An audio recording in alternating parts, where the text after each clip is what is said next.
करे सुरू. ठीक आहे. आज शिक्षणाचाच विषय आहे, पण थोडा वेगळा विषय आहे. खरं तर आपण पाहत आहोत की फडणवीस साहेबांचं सरकार 100 दिवस जे उलटून केले तेव्हा खूप पब्लिसिटी झाली, प्रचार झाला की 100 दिवसात आम्ही असं केलं तसं केलं, ही पॉलिसी केली ती पॉलिसी केली. पण एकंदर आपण प्रत्येक खातं जर पाहिलं तर कुठे ना कुठेतरी गडबड, गफलत आणि एकंदर गोंधळ आपल्याला प्रत्येक खातं दिसत आहे.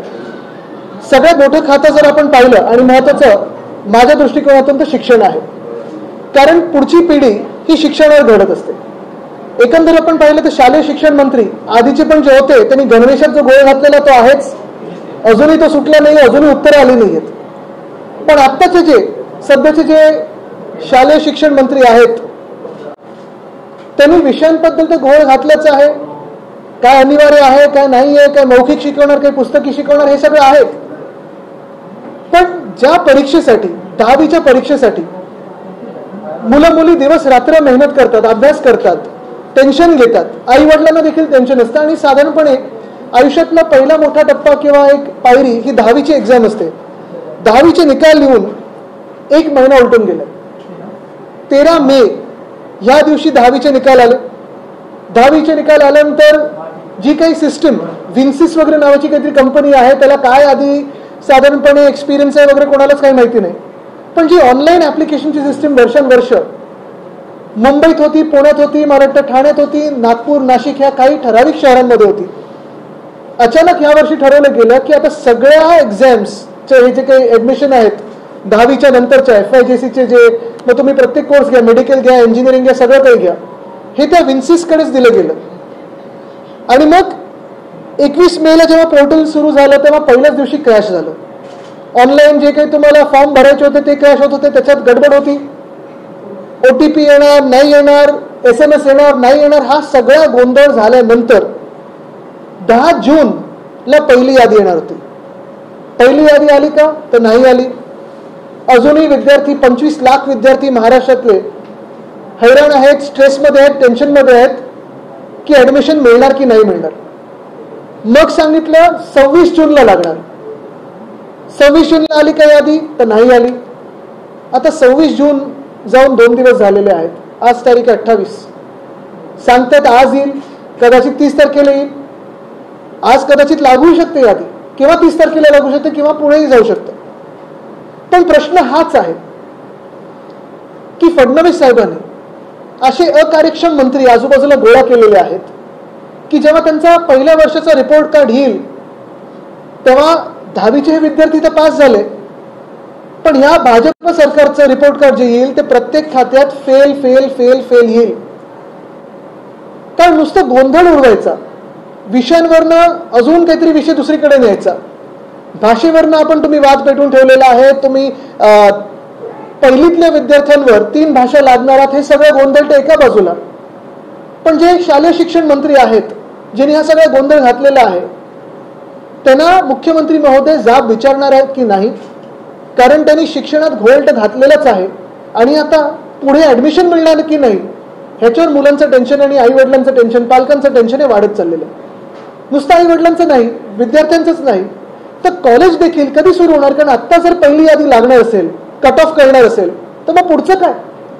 आणि 1 मिनिटासाठी घाणेरडं राजकारण बाजूला ठेवावं. कारण आता हे जे दिसतंय ना मला, 13 मेला निकाल लागले, आज 28 तारीख आहे. तुम्ही ॲडमिशन देताय की मंत्रिपद देताय? स्वतःचं सरकार बनवायला तुम्हाला 1.5 महिना लागला होता, मंत्रिपद द्यायला 2 महिने लागले, तसं ॲडमिशन द्यायला तर किती वेळ लागणार आहे. हा घोळ कधी ना कधीतरी सुटणार आहे की नाही. आणि नुसतं एवढंच नाहीये, तुम्ही बघा दरवर्षी MPSC मध्ये गडबड होतेच होते. जे सरकारी कोर्सेस आहेत किंवा जिथे जिथे सरकारचा हस्तक्षेप आहे तरी कोणाला तरी हे सिस्टम देऊन ठेवली असते, जसं आधी M-पोर्टलला देऊन ठेवलं होतं ते बाकीच्या परीक्षांसाठी. पण ही कंपनी मंत्री महोदयांनी का म्हणून ह्याला निवडलं?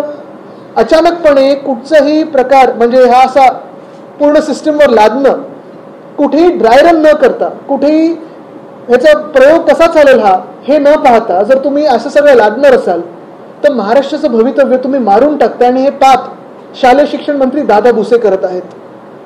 आज जर यादी लागली नाही तर राज्यभरात युवसेना आंदोलन करणार आणि शालेय शिक्षण मंत्री गद्दार दादा भुसेंचा राजीनामा मागणार. त्यांना काय क्षमता त्यांच्यात पाहिली आणि शालेय शिक्षण सारखं खातं मोठं दिलेलं आहे की हा कोअलिशन धर्म हे पाहत आहेत, पण कोअलिशन धर्मामध्ये देखील क्षमता तुम्ही पाहता की नाही पाहत, हा माझा सवाल मुख्यमंत्री महोदय. आणि म्हणून मी विनंती करीन त्यांना आत्ता तरी आग्रहाची विनंती आहे आमचं आंदोलन सुरू होण्याच्या आधी की हे खातं दादा भुसेंकडून काढून घ्यावं. त्यांना मंत्री म्हणून कोअलिशनचं तुमची काही अडचण असेल तर तुम्ही नुसतं मंत्रिपद ठेवा त्यांच्याकडे, पण खातं ठेवू नका. कारण ते कृषी खात्याचे असताना देखील आम्हाला विनंती केली होती की मला खातं आवडत नाही, मला बदलून द्या. मग मागच्या वर्षी आपल्याला आठवतं MSIDC वगैरे त्यांच्याकडे होतं. समृद्धीचे आता काय हाल झाले तर आपण पाहत आहे. आणि आता शिक्षण खातं दिलंय. तसेच खड्डे विद्यार्थ्यांच्या आयुष्यात पडत गेले, त्याला जबाबदार भाजपा आणि शालेय शिक्षण मंत्री दादा भुसे असतील. गेल्या काही काळापासून शिक्षण खात्यातला जो घोळ आहे तो संपत नाही, त्याची मालिका सुरू आहे. अगदी हिंदी भाषेच्या सक्तीपर्यंत तुम्ही आता मुद्दा म्हणताय तिथपर्यंत. नक्कीच, पण हा घोळ ह्याच्यासाठी जबाबदार कोण आहे? मंत्रीच ना जबाबदार. ती कंपनी निवडली कोणी, लादली कशाला? जे काही त्यांना अनुभवच नसताना 25 लाख विद्यार्थ्यांचं भवितव्य तुम्ही एका कंपनीच्या हातात देता. मग या कंपनीवर कारवाई तुम्ही करणार आहात का? मंत्र्यांवर कारवाई करणार आहात का? तिकडचे जे खात्याचे सेक्रेटरी आहेत ते तरी तुम्ही बदलणार आहात का? काहीतरी मुख्यमंत्री ह्याच्यात पावलं उचलणार आहेत की 25 लाख विद्यार्थ्यांची हाल झालेले आहेत ते त्यांना आवडत आहेत, हे असेच पाहत बसणार आहेत? कारण महाराष्ट्रात मग तुम्ही पहा, आज सुखी कोण आहे? बळीराजा सुखी आहे का? तर नाही. आत्महत्या वाढत चालल्या शेतकऱ्यांच्या. महिलांचं आपण पाहतो, लाडकी बहीणवरनं गोंधळ जो आहे तो चालूच आहे. महिला सुरक्षित आहेत का? नाही. शहरं आपण पाहतो ढासळत चाललेली आहेत, कुठे फुटपाथ नाहीये, कुठे पाण्याचे हाल आहेत. मग विद्यार्थ्यांच्या पण जर तुम्ही मागे लागणार असाल तर महाराष्ट्रात नेमकं तुम्ही ठेवायचं ठरवलंय काही की सगळंच काही पळून नेण्याचं ठरवलंय? ऑगस्ट किंवा सप्टेंबर मध्ये मोठ्या प्रमाणात सार्वजनिक सुट्ट्या येत आहेत, त्यामुळे जरी आता प्रवेश झाला तरी मुलांना शिकण्याचा जो कालावधी आहे तो फार कमी मिळतो. म्हणजे वर्गात बसून शिकण्याचा कालावधी फार कमी मिळतो आणि सप्टेंबर नंतर ऑक्टोबर मध्ये थेट त्यांना पुढे अभ्यासक्रमाचा हे होईल आणि याच्यातच पुन्हा दिवाळी आणि परत परीक्षा येतात. कशा पद्धतीने हे सगळं नाही. मग एक त्यांनी ठरवून द्यावं की आम्ही आता दिवाळीनंतरच सगळे कॉलेजेस सुरू करू. कारण हे असं जर चालणार असेल तर कसं चालेल? म्हणजे तुम्ही पाहताय विद्यार्थ्यांनी अभ्यास करायचा, काही काही विद्यार्थी तर एवढे टेन्शन घेतात की झोपत नाहीत रात्रीने अभ्यास करतात. आता सगळ्यांचे गुणगौरव सोहळे पण पार पडलेत, सगळ्या राजकीय पक्षांनी केलेले आहेत. कोणाला 95%, कोणाला 98%. हे सगळं झाल्यानंतर ऍडमिशनच मिळणार नसेल तर मग काय या मेहनतीचा उपयोग आहे? आणि ती ऍडमिशन देखील आता अजून यादी लागायची, त्याच्यात पण 100% तुम्ही आज लिहून घ्या घोळ होणार. बघा लागलेत का? वाजले 5.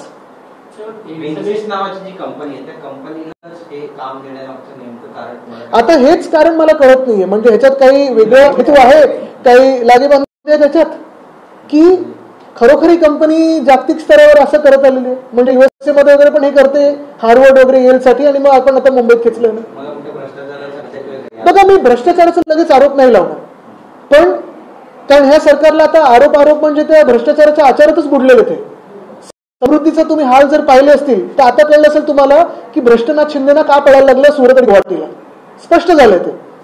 पण अकार्यक्षम मंत्री, कोअलिशन धर्म म्हणून तुम्ही पाळत आहात आणि तुमचे हात बांधलेले आहेत. ठीक आहे, कारण फडणवीस जे आम्हाला आठवत होते, आमच्या काळी जे मुख्यमंत्री होते तेव्हा क्षमता, एफिशियन्सी वगैरे हे सगळं पाहून कदाचित काम करायचे. आता कोअलिशन मध्ये जर अडकले असतील तर काय माहिती. हे सगळे मुद्दे पाहता मागेही आपण अनेकदा शिक्षण क्षेत्रातले मुद्दे उपस्थित केले आणि आता यामध्ये काही बदल होईल असं बदल झाला तर तो मंत्र्यांचाच झाला पाहिजे. कारण असे मंत्री घेऊन करायचं काय? म्हणजे पालकांना स्ट्रेस, विद्यार्थ्यांना स्ट्रेस, सगळ्यांना स्ट्रेस, स्वतः नुसतं फिरायचं सगळीकडे. मुख्यमंत्र्यांना काही निदर्शनास आणून देणार. पण मला तुम्ही सांगा, हे 25 लाख विद्यार्थी त्रस्त आहेत, हे मुख्यमंत्र्यांना दिसत नाही? तिथे प्रेसची गरज लागते का की विरोधी पक्षाची गरज लागते का आंदोलन करण्याची? मुख्यमंत्र्यांना कळत नाही का किंवा दिसत नाही का किंवा त्यांची सांगत नाही का की 25 लाख विद्यार्थ्यांचे हाल होत आहेत ते तुमच्या सरकारमुळे होत आहेत? याचबरोबर जो काही हिंदी भाषा सक्तीचा मुद्दा आहे त्यावरून सत्ताधारी खास करून भाजप ज्या पद्धतीचे आपल्यावरती उद्धवजींवरती आरोप करतात, तुमच्या काळातच सगळ्या काही गोष्टी. बघा, पहिलं म्हणजे काल मी भाजपचा धारावीबद्दल अपप्रचार होता तो खोडून काढला. ते सांगतात की आमच्या वेळीचं टेंडर आहे 2022 ऑक्टोबरचं, सरकार होतं भ्रष्टनाथ मिंदेंचं. दुसरी गोष्ट म्हणजे हे जे काही ते अहवालाबद्दल बोलतात, अहवालानंतर अभ्यासगट स्वीकारला होता, हे सगळं वेगळी गोष्ट आहे. पण मला तुम्ही सांगा, आम्ही हा सक्तीचा GR काढला होता का? सक्ती आम्ही मराठी भाषेची केली होती प्रत्येक शाळेमध्ये. आज मुंबई महानगरपालिकेत IB असेल, IGC असेल, ICSE असेल, CBSE असेल, SEC सोबत जेव्हा आम्ही आणलं तेव्हा सक्ती आम्ही मराठी भाषेची केली होती. ही जी हिंदी भाषा लादण्याचं किंवा तिसरी भाषा लादण्याचं जे काम आहे, GR कोणाचं आहे? आणि जे आत्ता आमच्यावर आरोप करतात ते काय घेतात, कुठच्या नशेत आहेत की अजून झोप उडाली नाहीये. पण गेल्या 3 वर्षामध्ये 2 मुख्यमंत्री वेगळे झालेत, सरकारमध्ये ते स्वतः बसलेत, पण आरोप आमच्यावर करतात. नशीब नेहरूंवर पोचले नाहीत ते किंवा मकवलेवर पोचले नाहीत, तर 1858 मध्ये मकवलेनीच हे लिहून दिलं होतं सांगतील आणि अपप्रचार करतील. हे टेंडर इश्यू किंवा ह्या सगळा हा अहवाल असेल तो उद्या भाजप स्वतः जाणार आहे तुमच्या विरोधात. चांगलं आहे, पण ते स्वतःच्या सरकारच्या विरोधात तुम्ही आंदोलन करताय की फडणवीस साहेबांच्या विरुद्ध आंदोलन करताय? कदाचित हे नाहीये ना की भाजपमध्ये अंतर्गत वाद आहेत, कारण ते पण आहेत ते दिसतात आपल्याला. काही दुसरे कोण मंत्री आहेत का असे ज्यांना फडणवीस साहेबांची जागा पाहिजे? हेही असू शकतं. आणि म्हणून मी जे पहिलं सांगितलं मी आणि म्हणून बोललो नाहीये, तर मी जे सांगतोय ना की GR ची तारीख काय, परवा GR काढलाय त्या सक्तीचा.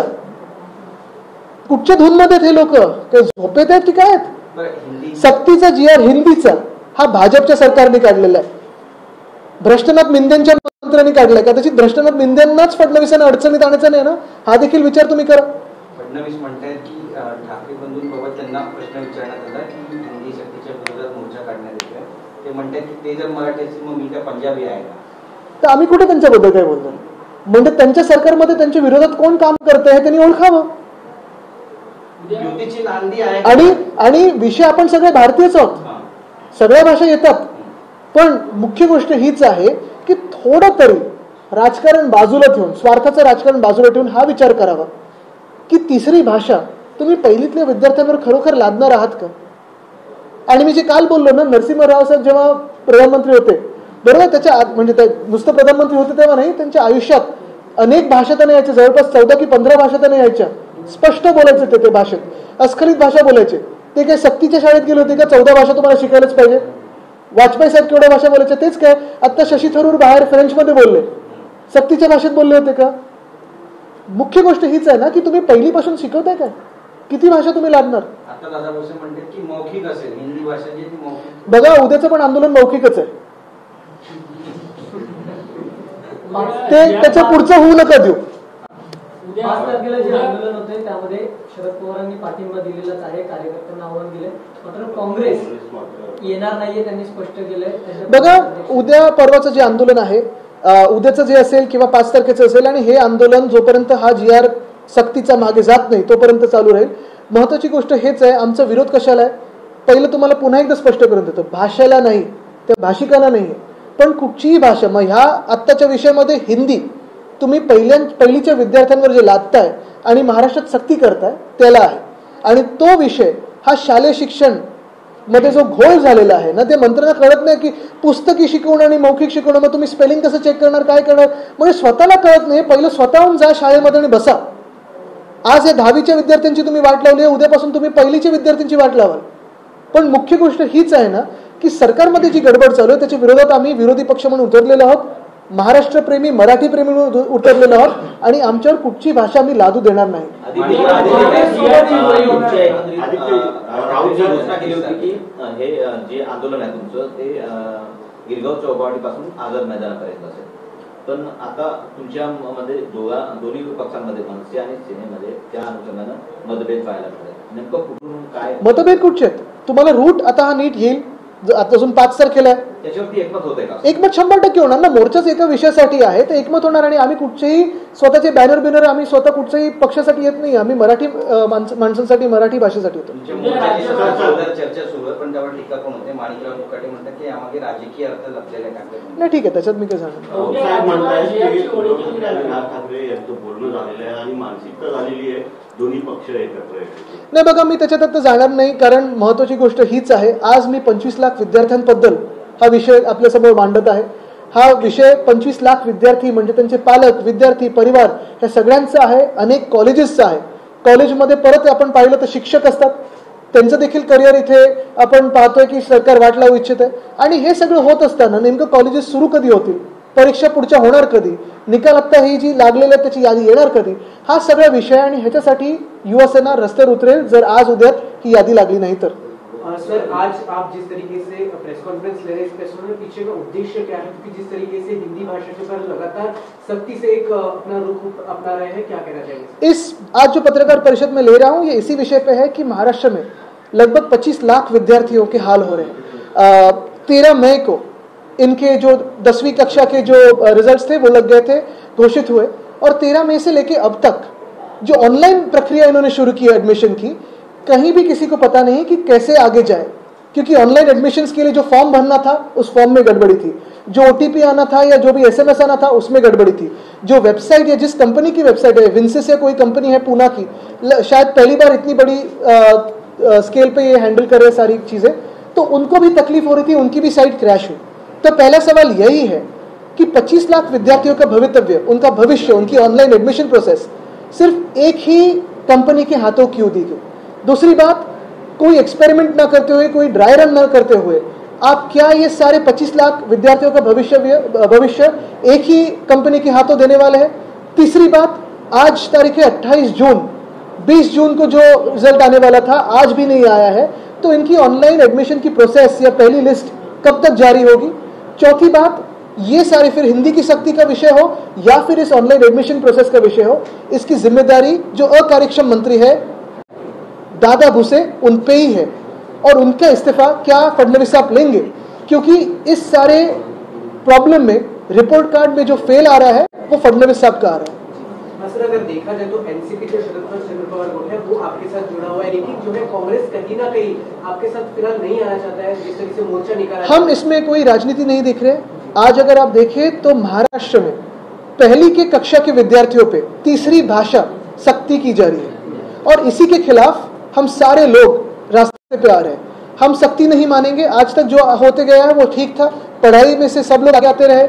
अगर आप देखें तो सिलिकॉन वैली से लेके किसी भी बड़े सॉफ्टवेयर कंपनी में हो या किसी भी कंपनी में हो, जो मराठी स्कूल से आए हैं, जो या महाराष्ट्र से आए हैं, काफी सारे लोग बढ़ते गए, या जिनका प्यार भी मराठी पे, ऐसे भी लोग आगे गए. लेकिन आज जो सख्ती की बात हो रही है और खास करके पहली के विद्यार्थी पे हो रही है वो गलत है और उसके खिलाफ हम लड़ेंगे. जिसको साथ में आना है, जो भी मराठी प्रेमी हो, महाराष्ट्र प्रेमी हो, वो साथ में आए.